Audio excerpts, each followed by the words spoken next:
అందుకే ఇవాళ కళ్యాణ ఘట్టం చెప్పి రేపు కుంకుమార్చన చెయ్యడానికి కారణం అది. ఇవాళ కళ్యాణం వాచికంగా పూర్తవగానే రేపు ఆ కళ్యాణ ఘట్టం ఇక్కడ చక్కగా సువాసినులందరూ కుంకుమార్చన చేస్తుంటే కన్నెపిల్లలు లక్ష్మీదేవి ప్రసన్నురాలవుతుంది. అసలు లక్ష్మి అనగా ఏమి, ఎందుకు ఆ చూపుల గురించి చెప్తారు విందురు గాని దాని గురించి. సరే, అందుచేత తొలకారు మెరుగు కైవడి తలతలమని మీను మెరయ ధగధగమనుచున్ కటముల నీనిడు చూపుల చెలువంబుల మొదలిటెంకి సిరి పుట్టే నృపా. నిన్నటి రోజున మీకు నేను విజ్ఞాపన చేసి ఉన్నాను. ఆ అమ్మవారు పుడుతూనే ముందు దేని గురించి వర్ణన చేశారు అంటే అమ్మవారి యొక్క చూపుల గురించి వర్ణన చేశారు. అందరికీ కూడా ఐశ్వర్యమును ఇయ్యగలిగినటువంటి తల్లి అటువంటి చూపులతో ఆవిర్భవించినది. ఈ లక్ష్మీదేవి ఆ పద్మములోంచి ఆవిర్భవిస్తే ఆ తల్లిని చూసిన వాళ్ళుట పురుషుడై పుట్టిన ప్రతివాడు కూడా అదే మొదటిసారి చూడడం పాలమున్నీటిలో పుట్టినప్పుడు ఆవిడ్ని చూసి అలా ఉండిపోతే వాళ్ళ మనస్సులో ఉన్న భావనలన్నీ తీసి అసలు ఆ లక్ష్మీదేవిని ఎలా చతుర్ముఖ బ్రహ్మ సృష్టించి ఉండి ఉంటారు అన్నదానికి ఊహ చేసి పోతన గారు ఒక అద్భుతమైనటువంటి పద్యం రాశారు. నాకైతే అనిపిస్తుంది నిజంగా స్తోత్రాలంటే ఇవ్వండి, లక్ష్మీదేవి ప్రసన్నం అవడానికి, దరిద్రం పోవాలంటే ఇలాంటి పద్యాలు వినాలి, చదువుకోవాలి మనసులో. నిజంగా లక్ష్మీదేవి ఎలా ఉంటుందో చెప్తారు చూడండి. పాలమున్నీటి లోపలి మీది మీగడ మిసిమి జిడ్డున చేసి మెనువడసి క్రొక్కారు మెరుగుల కొనల తళుక్కల మేనిచేయగల నిగ్గు మెరుగు చేసి నాడునాటికి ప్రోది నవకంపు దీవల ననుబోధ నెయ్యంపు నులుకొలిపి క్రొవ్వారు కెందమ్మి కొలకుల ప్రొద్దున బొలసిన వలపుల బ్రొదిపెట్టి పసిడి చంపకదామంబు బాగుకూర్చి వాలు క్రొందెల చెలువున వాడి తీర్చి జానతనమున చేతుల జడ్డు విడిచి నలువ ఈ కొమ్మనొగి చేసి నాడు నేడు. బ్రహ్మగారు లక్ష్మీదేవిని ఎలా తయారు చేశారు, లేదా పరబ్రహ్మము ఎలా తయారు చేసింది అంటే, ఈ పాల సముద్రాన్ని చిలుకుతున్నారు కదా మందర పర్వతాన్ని పెట్టి. ఆ చిలుకుతున్నప్పుడు పాల సముద్రం మీద వెన్న ముద్దలు పైకి లేచి ముద్దలుగా పడిందిట. ఈ పాల సముద్రంలో ఉన్న వెన్న ముద్దలన్నీ ఏరి ఈ వెన్న ముద్దలన్నింటినీ తీసుకెళ్లి లక్ష్మీదేవి ఒంటికి అదే పనిగా తాపడం చేసి అంత మెరిసిపోతున్నటువంటి ఆ అమ్మవారి యొక్క సౌందర్యాన్ని ఆవిష్కరింపచేశారట. రెండవది, ఆకాశంలో వచ్చిన మెరుపులు చూశారట. మెరుపుల యొక్క అంచులలో ఉండేటటువంటి మెరుగు తీసుకున్నారట. మెరుపంతా వేరు, మెరుపు అంచు వేరు. అంచు మెరుపు చాలా అందంగా ఉంటుంది. ఆ అంచుకుండేటటువంటి మెరుపు తీసుకున్నారట. అందుకే నీలతోజద మధ్యస్థ విద్యుల్లేకే భువాస్వర అని ఆ మెరుపు తీసుకుని ఆ మెరుపులన్నిటిలో ఉన్నటువంటి అంచుల యొక్క మెరుపుతనాన్ని తీసుకొచ్చి అమ్మవారి యొక్క శరీరంలోకి ప్రవేశపెట్టారట. అంత తళుక్కుని మెరిసిపోతుంటుంది ఆవిడ. ఇప్పుడు ఇంత తయారు చేసి పెట్టినా వెన్నంతా రాసి ఒళ్ళు జిడ్డు కారుతున్నట్టు ఉంటుందని మీరు అనుకుంటున్నారేమో. అలా ఉండదుట. ఎలదీవ గప్పిన ఎలవి పరాగంబు క్రియమేన మీది నీరిను ఒప్ప అంటాడు మహాభారతంలో తిక్కన గారు ద్రౌపదీదేవిని వర్ణిస్తూ. ఆవిడ కింద పడిపోతే ఓ యాలుక తీగ, లేత యాలుక తీగ మట్టిలో పడిపోతే మట్టి అంటుకున్న యాలుక తీగ ఎలా ఉందో అలా ఉందన్నాడు. అలా చాలా లాలిత్యముతో కూడినటువంటి సన్నజాజి తీగల వంటి పరమ పల్లవమైనటువంటి తీగలలో ఉన్న లాలిత్యమునంతటినీ తీసుకొచ్చి పిండి ఈవిడ శరీరంలోకి ప్రోధి చేశారట. అప్పుడు తెల్లవారుజామునే సూర్యకిరణాలు ఇలా ఉదయిస్తుండగా అరవిరిసినటువంటి ఎర్ర తామర పూల యొక్క సుగంధం, ఆ పెటల్స్ అంటేనే రేకులు, అవి ఇలా విచ్చుకోగానే ఆ పద్మములలో ఉండేటటువంటి సుగంధం బయటికి వస్తుంది. ఈ సుగంధాన్నంతటినీ పట్టి తెచ్చి అమ్మవారి ఒంటికి అలదారట. అంతే, ఆవిడ వస్తున్నప్పుడు పద్మ సుగంధం అలా వస్తుంది, ఆ పుప్పుడి సుగంధం. ఆ తరువాత బంగారు సంపంగి పూలతో తయారు చేయబడినటువంటి మాల. మిగిలినటువంటి పువ్వులు వేరు, సంపంగి పువ్వు వేరు. సంపంగి పువ్వులో ఆకుపచ్చ సంపంగి వేరు, సింహాచలం సంపంగి అని పిలుస్తాం మనం. పసుపు ఎరుపులు కలిసినటువంటి సంపంగి పువ్వు. ఆ సంపంగి పువ్వు అంటే లలితాపరా భట్టారికా స్వరూపానికి చాలా ఇష్టం. దాంతో పూజ చేస్తారు అమ్మవారిని. అది కొంచెం ముక్కులో ఉంటుంది, ఇలా రేకులు విచ్చుకొని. ఆకుపచ్చ తొడిమితో ఆ పువ్వు ముట్టుకుంటే అందులోంచి వచ్చేటటువంటి సువాసన చాలా విపరీతమైన సువాసనతో, పీల్చగానే తుమ్ములొచ్చే సువాసన కాదు, అది చాలా మందమందంగా వీస్తూ చాలా సౌరభంతో ఉంటుంది ఆ సంపంగి. రేకు కూడా మీరు ఇలా ముట్టుకున్నారనుకోండి విరిగిపోతుంది. అది బాగా ఇలా విచ్చుకుంటుంది. విచ్చుకున్న పువ్వుని విచ్చుకున్నట్టు పూజ చేయాలి తప్ప మీరు ఏమాత్రం కొంచెం అజాగ్రత్తగా పువ్వు పట్టుకున్నా రేకులు ఊడిపోతాయి. అంతటి లాలిత్యం. ఇప్పుడు ఈ పువ్వులలో ఉన్న లాలిత్యాన్నంతటినీ తీసి ఇటువంటి అరవిరిసిన సంపంగి పూలతో బంగారు సంపంగల దండ చేసి ఆ దండ తెచ్చి అమ్మ మెడలో వేశారట. కానీ సౌరభం మాత్రం అలా ఉంచారు. అది విచిత్రం. బంగారు సంపంగికి సౌరభం ఉండదు. సౌరభంతో కూడిన బంగారు సంపంగి చేసి అమ్మవారి మెడలో వేశారట. ఇన్ని వేసినా ఒకటి ఉండాలి. ఏమిటది? చూడగానే ఆ వెలుతురు ఇంకా చూసి కాసేపు అలా నడుద్దాం, కాసేపు కూర్చుందాం, అబ్బా ఎంత బాగుందో అనిపించాలి. ఆ సొగసు అది ఎక్కడుంటుంది ప్రపంచంలో అంటే ఒక్క బాలచంద్రుని ఎందే ఉంటుంది. అందుకని ఆ చంద్రబింబంలోంచి వచ్చేటటువంటి చల్లతనానికి ఎంత హాయిగా ఉందోరా అని ఇంకొక నెల పోనివ్వండి. సాయంకాలం అయ్యేటప్పటికీ ఆ అమ్మయ్య అని వచ్చి చంద్రబింబం కింద కూర్చుంటారు చల్లగా ఉందని. అందుకని ఆ బాలచంద్రబింబంలో ఉండేటటువంటి చక్కటి చల్లతనంతో కూడినటువంటి ప్రకాశాన్ని తెచ్చి అమ్మవారి యొక్క మూర్తి యందు నింపారట. ఇన్నిటిని కలిపి ప్రోది చేసి లక్ష్మీదేవి యొక్క మూర్తిని సిద్ధం చేసి అష్టదళ పద్మమునందు ఆవిర్భవింపచేశారట. చేస్తే అమ్మవారు ఆ పాల సముద్రంలోంచి అష్టదళ పద్మంలోంచి ఆవిర్భవించి వీళ్ళందరికీ దర్శనమిచ్చింది. చిత్రం ఏమిటంటే పుట్టినప్పుడు చంటి పిల్లలా పుట్టినటువంటి తల్లి క్షణాల మీద పెద్దదైపోయి యవ్వనవతి అయిపోయింది. యవ్వనంలో ఉన్నటువంటి స్త్రీల తరుణ వయస్కురాలిగా అక్కడ ఎవరున్నారండి? దేవతలున్నారు, దానవులున్నారు.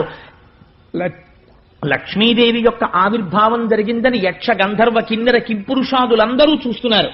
ఇంతమంది చూస్తుండగా తల్లి ఆవిర్భవించింది. ఇప్పుడు ఆవిడికి భర్త నిర్ణయింపబడాలి. అటువంటి తల్లికి భర్తను ఎవరు నిర్ణయిస్తారు? ఎక్కడ పుట్టిందో వాడు తండ్రి అవుతాడు. ఎక్కడ పుట్టింది? పాల సముద్రంలో పుట్టింది. కాబట్టి ఇప్పుడు తండ్రి ఎవరు? పాల సముద్రమే. సముద్రుడే తండ్రి. అందుకే లక్ష్మీం క్షీరసముద్రరాజతనయాం శ్రీరంగధామేశ్వరీం దాసీభూత సమస్త దేవవనితాం లోకైక దీపాంకురాం అని రోజు పిలుస్తుంటాం కదా అమ్మవారిని. ఆడపిల్లకుండే లక్షణం ఏమిటంటే పెళ్ళవక ముందు ఫలానా వారు అమ్మాయి అండి పొంగిపోతుంది. ఈ పాప అండి కోటేశ్వరారు అమ్మాయి అండి అన్నారనుకోండి చాలా సంతోషిస్తుంది. పెళ్ళి అయిపోయిన తర్వాత ఎవరైనా మా అమ్మాయి కనపడితే ఈ అమ్మాయి ఈ పాప కోటేశ్వరారు అమ్మాయి అండి అని పరిచయం చేస్తామనుకోండి కించి చిన్నపుచ్చుకుంటారు. ఎందుకనంటే ఫలానా వారి కోడలండి అన్నారనుకోండి సంతోషిస్తుంది. ఈ అమ్మాయి ఫలానా వారి భార్య అండి అని అనిపించుకోవడానికి ఇష్టపడుతుంది. ఆడపిల్ల పుట్టింటి సంబంధాన్ని గౌరవిస్తుంది, కానీ ఫలానా వారి భార్య అని చెప్పుకోవడంలో ఒక తాదాత్మ్యతని పొందుతుందిట. అందుకని లక్ష్మీం క్షీరసముద్రరాజతనయాం వెంటనే అనాలట శ్రీరంగధామేశ్వరీం భర్తృ సంబంధం చెప్పాలి. చెప్తే పొంగిపోతుంది ఆవిడ. శబాష్ బాగా చెప్పాడు రా వీడెవడని. అందుకని మనం శ్రీ సూక్తం చెప్తే లక్ష్మీం క్షీరసముద్రరాజతనయాం అని దాంతోనే పూర్తి చేస్తాం. సరే, అందుచేత ఇప్పుడు ఈ తల్లికి మంగళ స్నానం చేయించడానికి అందరూ సమకూరుస్తున్నారు అమ్మవారికి. తరుణికి మంగళ స్నానం బొసేయింతమని పెట్టె ఇంద్రుడనర్థమైన మణిమయ పీఠంబు మంగళవతులైన వేలు పొగరితలు విమలతోయ పూర్ణంబులయ్యున్న పుణ్యాహ కలశంబులిడిరి పల్లవములనిచ్చ భూమి కడిమి గోవులు పంచ గవ్యములనిచ్చే మలసి వసంతుడు మధువసంగి మునులు కల్పంబు చెప్పిరి మొగిలుగములు పణవ గోముఖ కాహళ పటహ మురజ శంఖ వల్లకి వేణు నిస్వనములిచ్చే పాడిరాడిరి గంధర్వపతులు సతులు పండిత సూక్తులతోడిత తుండంబులు సాక్షి తీర్థతోయములెల్లన్ కుండముల ముంచి దిగ్వే దండంబుల జలక మార్చ తరుణీమణికిన్. శ్రీ సూక్తంలో మంత్రాలని పోతన గారు తన ప్రతిభతో పద్యాలుగా మార్చారు. ఎంత గమ్మత్తో చూడండి. తరుణికి మంగళ స్నానము. ఇప్పుడు ఈ అమ్మవారు మంగళ స్నానం చెయ్యాలి. మంగళ స్నానం వేరు, శౌచమునకు స్నానం వేరు. శౌచమునకు స్నానం చేసేటప్పుడు మంగళ వాయిద్యాలు పెట్టండి ఆయన స్నానం చేస్తున్నారు అనరు. మంగళ స్నానం చేయడం అంటే వేరు. అది పరమ పవిత్రమైనటువంటి సమయాలలో మంగళ స్నానం చేస్తారు. మనం మంగళ స్నానం చేస్తాం. ఎప్పుడు చేస్తాం? పెళ్లికి ముందు చేస్తాం. పెళ్లికి ముందు చేసే మంగళ స్నానం వేరు, చాలా గమ్మత్తుగా ఉంది. అంటే ఈ రోజుల్లో దాని సొబులే పోయాయి, ఆ వైదిక ప్రక్రియ పోయింది. అసలు ఏ మంత్రం చదవాలి, అప్పుడు ఎలా ఆశీర్వచనం జరగాలి, ఎలా మంగళ వాయిద్యాలు మోగుతూ ఉండాలి, ఎలా వచ్చి ఎలా కూర్చోపెట్టి ఆడపిల్లని లక్ష్మీదేవిగా మంగళ స్నానం చేయించాలి, ఆడపిల్ల పెళ్లి పీటల మీదకి వెళ్ళేటప్పుడు పట్టు చీర ఎవరు పట్టుకొచ్చి ఇవ్వాలో ఎంత ప్రేమ ఉంటుందో అలా పట్టుకొచ్చి ఇవ్వడంలో మీరు లక్ష్మీ కళ్యాణం వింటే తెలుస్తుంది. చూడండి, ఆ తల్లి మంగళ స్నానం చేయడం కోసమని ఒక పీట మీద కూర్చోవాలి. అందుకని ఒక మణిమయ పీఠాన్ని తెచ్చి దేవేంద్రుడు అక్కడ పెట్టేట. ఇప్పుడు ఈ పీఠం ఇచ్చిన వాడికి ఏం దక్కుతోంది? పీఠం దక్కుతోంది. లక్ష్మీదేవికి నువ్వు ఏమిస్తే అది దక్కుతుంది. ఇంత కుంకం అమ్మవారికి ఇస్తే సౌభాగ్యం దక్కుతుంది, ఇంత పువ్వు అమ్మవారికి ఇస్తే జ్ఞానం దక్కుతుంది, ఇంత ధూపం చూపిస్తే సమస్త భోగములతో నీ ఇల్లు నిండిపోతుంది, ఇంత నీరాజనమిస్తే భక్తి జ్ఞాన వైరాగ్యముల చేత మోక్షం ఇస్తుంది, ఒక్క స్తోత్రం నోటితో చదివి ఇలా నమస్కరిస్తే పొంగిపోతుంది, ఏదైనా ఇచ్చేస్తుంది. అందుకని కుంకుమార్చన పెట్టడం ఏదో సరదా కోసం పెట్టడం కాదది. అందుచేత చూడండి, ఆ భద్రపీఠాన్ని తీసుకొచ్చి ఒక మణిమయమైన పీఠాన్ని అక్కడ పెట్టేట ఇంద్రుడు. అమ్మవారు మంగళ స్నానం చేయడానికి దాని మీద కూర్చుంది. ఇప్పుడు ఇలా తీసుకొచ్చి పీఠం పెట్టగానే దాని మీద కూర్చున్న అమ్మవారు స్నానం చెయ్యడం కోసమని నీళ్లు పట్టరావాలి. ఎవరు పట్టరావాలి అంటే, పసుపు కుంకమలకు ఢోకా లేకుండా చాలా దీర్ఘకాలం నుంచి పసుపు కుంకుమలతో ఉన్నటువంటి యువతులు ఆ నీరు తీసుకొచ్చి అక్కడ పెట్టారట. మీరు జ్ఞాపకం పెట్టుకోండి, ఇక ముందు మీ ఇళ్లలో పెళ్లిళ్లు జరిగినప్పుడు మీ కొడుక్కి పెళ్లి చేసినా మీరు నియమం చెప్పండి, మా కోడలకి మాత్రం మంగళ స్నానం ఇలా చేయించాలమ్మా, కట్నం కానుక తర్వాత మీ ఇంటికి లక్ష్మి వస్తోంది, ఇలా స్నానం చేయించండి అని చెప్పండి. మీ కూతురు పెళ్లి చేసేటప్పుడు ఇలా చేయండి. మంగళప్రదమైనటువంటి ఐదోతనం ఉన్నటువంటి స్త్రీలు ఆ నీరు పట్టుకుని అక్కడికి రావాలి. అందులో కొద్దిగా పసుపు కలపాలి, కించిత్ కలిపిన తరువాత దానిలోకి పల్లవములు వెయ్యాలి. మంగళ స్నానం అంటే ఉట్టి నీటితో చెయ్యకూడదు. అంటే కొన్ని లేత ఆకులు తీసుకొచ్చి పరమ పవిత్రమైన పల్లవములు ఉంటాయి. ఓ మామిడాకో, కనీసం మిగిలినవన్నీ లేకపోయినా ఓ 2 మామిడాకులన్నా వెయ్యాలి. అందులో పల్లవములు వెయ్యాలి. పల్లవములు వేయడం చేత జలములు మంగళ స్నానములకు యోగ్యములవుతాయి. అందుకని పల్లవములనిచ్చే భూమి, పల్లవములను భూమి కాకపోతే ఎవరిస్తారండి? ఇచ్చింది కాబట్టి ఇంతమందికి పెట్టగలిగిన పల్లవాళ్ళని ఇస్తోంది మళ్ళీ. అందుకని భూదేవి వచ్చి పల్లవాళ్ళని ఇచ్చిందిట మంగళ స్నానానికి. చదివింపులు చదివించలేదు, అసలు చేయవలసినవన్నీ మంగళ స్నానాల దగ్గర చేశారు. గోవులు వచ్చేట, కడిమి గోవులు పంచగవ్యములనిచ్చే, పంచగవ్యాలను ఇచ్చేట గోవులు. ఎందుకని? మంగళ స్నానం చేయించేటప్పుడు కొన్ని సంప్రదాయాలు పాటిస్తారు. కొద్దిగా పాలిచ్చి, కొద్దిగా తేనిచ్చి, కొద్దిగా వెన్న రాసి ఒంటికి ఆ సోయగం అమరడం కోసమని. ఎందుకంటే తలంబ్రాల మంత్రంలో చెప్తారు, స్త్రీకి భౌతికమైనటువంటి అందం కూడా పురుషుణ్ణి కట్టి పారేసి సంసారంలో ఉంచుతుంది. అందుకని ఆ సౌందర్యము కోరుకోవాలి పురుషుడు, స్త్రీ దోషమేం లేదు అందులో, తలంబ్రాల మంత్రాల్లో అదే ఉంది. అందుకని పంచగవ్యములంటే పాలు, వెన్న, నెయ్యి మొదలైనవి గోవులు పట్టుకొచ్చి ఇచ్చేట. అవి అమ్మవారి మంగళ స్నానంలో వాడారు. ఆ తర్వాత వసంతుడు మధువునిచ్చే, వసంతుడు వచ్చి వసంత ఋతువు తేనె ఇచ్చిందిట. అంటే ఆడపిల్లకి మంగళ స్నానం చేయించినా, మగపిల్లవాడికి మంగళ స్నానం చేయించినా మీరు బుట్టలో కూర్చోపెట్టి తీసుకెళ్లడానికి, లక్ష్మిగా సిద్ధం చేయడానికి లక్ష్మిగానే స్నానం చేయించాలి. అది మంగళ స్నానం అంటే. ఆ స్నానం చేయించే ముందు తేనె ఇచ్చి, అమ్మా లక్ష్మి తేనె తాగో అని ఇవ్వాలి. ఇవి ఎవరు చేస్తారు? తల్లి, పినతల్లులు, పెదతల్లులు, నిత్యము నిరంతరము ఈశ్వరారాధన చేసేటటువంటి మంచి పసుపు కుంకాలున్నటువంటి స్త్రీలు, దీర్ఘకాలము నుంచి మంగళప్రదమై ఉన్న స్త్రీలు, ఈశ్వరారాధన చేయగలిగినటువంటి నిపుణులైన ఆచార్యుల యొక్క భార్యలు, ఇటువంటి వారిని తీసుకొచ్చి ఆ మంగళ స్నానం చేయిస్తారు వాళ్ళు. అది మంగళం, వాళ్ళ చేతులతో పడాలి లక్ష్మిగా. అందుకని ఇప్పుడు ఇక్కడి నుంచే లక్ష్మీ తత్వము సంసారంలో ఎత్తుకుంటుందండి. ఇలా మీరు లక్ష్మిగా నారాయణుడికి ఇస్తే ఆయన ఇల్లు లక్ష్మీప్రదమై ఉంటుంది. కొడుకులతో, కోడళ్లతో, 3 తరాలతో. ఆయన నాకేమీ లేదండి, ఆవిడ వచ్చిన వేళ విశేషం, నా జీవితం మారిపోయిందంటాడు ఒక్కొక్క ఆయన. ఎలా మారిపోతుందండి? ఆవిడ అటువంటి తల్లి, లక్ష్మీ అంశ ఆవిడ ఎందుంది. ఆవిడ వచ్చింది, ఈయన జీవితం మారింది. నీ ఇంటికి లక్ష్మి వస్తోంది, ఎలా పడితే అలా ఇవ్వకూడదు. మంగళ స్నానం దగ్గరే ప్రారంభం. అందుచేత చక్కగా ఈ పంచగవ్యములను అలది తేనె పట్టి ఆ తరువాత మునులు కల్పంబు చెప్పి బయట స్నానం జరుగుతుంటే అక్కడ చక్కగా వచ్చినటువంటి బ్రాహ్మణులు కూర్చుని చక్కటి స్వస్తి మంత్రాలు చదువుతుంటారు. ఆ స్వస్తి మంత్రాలు చదువుతుండగా ఇక్కడ మంగళ స్నానం జరగాలి.